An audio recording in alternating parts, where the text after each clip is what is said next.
미국 금리 인상이 막바지에 이르렀습니다. 미국이 이제 더 이상 금리를 안 올리니까 달러가 빠질 것이라는 전망도 힘을 받고 있는데요. 오늘은 과연 과거 미국의 긴축 사이클이 끝나고 나서 달러화가 어떻게 움직였는지를 살펴보는 시간 갖도록 하겠습니다. 오늘은 2000년대 이후의 흐름들을 살펴볼 것인데요. 3번의 긴축 사이클이 있었습니다. 첫 번째 시기는 99년 7월부터 2000년 5월까지 금리를 올렸던 시기이고, 이 시기 같은 경우는 마지막 금리 인상 종료 후에 1년 뒤까지 달러 지수가 1.4%가량 상승을 했습니다. 두 번째 시기 같은 경우는 2004년 7월부터 2006년 6월까지 금리를 올린 시기인데요. 이 시기는 1년 뒤에 달러 지수가 오히려 5.4% 하락을 했습니다. 세 번째 시기는 15년 12월부터 18년 12월까지 금리를 올렸던 시기인데요. 이 시기 같은 경우는 마지막 금리 인상부터 1년간 0.8%가량 달러 지수가 상승을 했습니다. 사례마다 상당히 다른 모습들을 보이고 있는 것을 아실 수가 있습니다.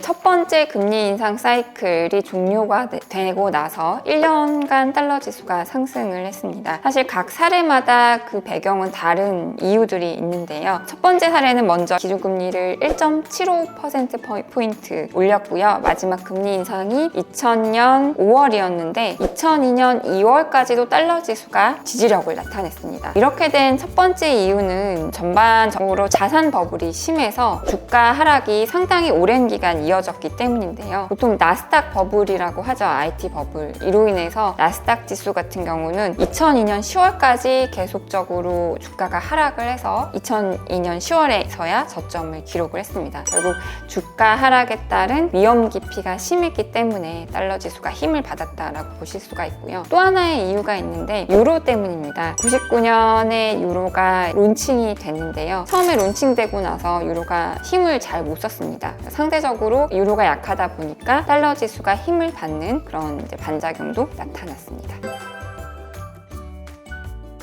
두 번째 시기는 4%포인트 금리를 올렸고요. 2006년 6월에 금리 인상이 종료가 됐습니다. 근데 이 시기는 특이하게도 금리를 올리는 도중부터 달러 지수가 급격하게 하락하기 시작해서 우리가 잘 아는 금융위기, 2008년 10월 금융위기 오기 직전까지도 달러 지수가 하락을 해서 2008년 7월에 저점을 기록을 했습니다. 두 가지 이유인데요. 첫 번째 이유는 미국 외부에 강력한 유동성과 위험 선호를 줄 수가 있습니다. 중국이 2000년도에 WTO에 가입한 이후에 수출과 무역 흑자가 엄청나게 늘었는데요. 이로 인해서 중국 증시가 계속 상승을 해서 상해지수 같은 경우는 2008년 1월까지도 상승을 했습니다. 전반적인 위험 선호가 워낙 강하다 보니 미국이 금리를 올리더라도 달러가 힘이 없는 그런 사례들이 나타났고요. 두 번째 이유는 통화 정책의 차별화입니다. 미국이 2006년 6월에 금리 인상을 종료한 반면에 ECB 같은 경우는 금융위기 오기 직전인 2008년 7월까지 금리를 올렸습니다. 그렇다 보니까 통화정책 차별화로 인해서 달러가 하락 압력을 받았고, 그래서 달러 지수는 미국의 금리 인상 중반부터 계속적으로 하락하는 모습을 보였습니다. 물론 이 밖에도 쌍둥이 적자나 여타의 달러 약세 요인들이 이 시기에는 많이 있었습니다. 이 시기에는 2%포인트 금리를 올렸고요. 18년 12월에 금리 인상이 종료가 되었습니다. 물론 탄력이 강하진 않았지만은 19년 말까지도 달러화는 지지력을 나타냈는데요. 이 시기는 사실은 경제적인 요인보다도 정치 외교적인 요인이 영향을 미쳤다라고 보시면 될 것 같습니다. 잘 아시는 미중 무역 분쟁이 18년부터 19년까지 상당히 강하게 진행이 됐는데요. 그로 인해서 교역 둔화와 위험 기피가 나타나면서 달러화 를 바쳤습니다. 위안화율을 보시면 이 시기에 급등한 것을 확인을 하실 수가 있고요. 이 부분이 달러 지수의 상승을 견인했다라고 보실 수가 있습니다.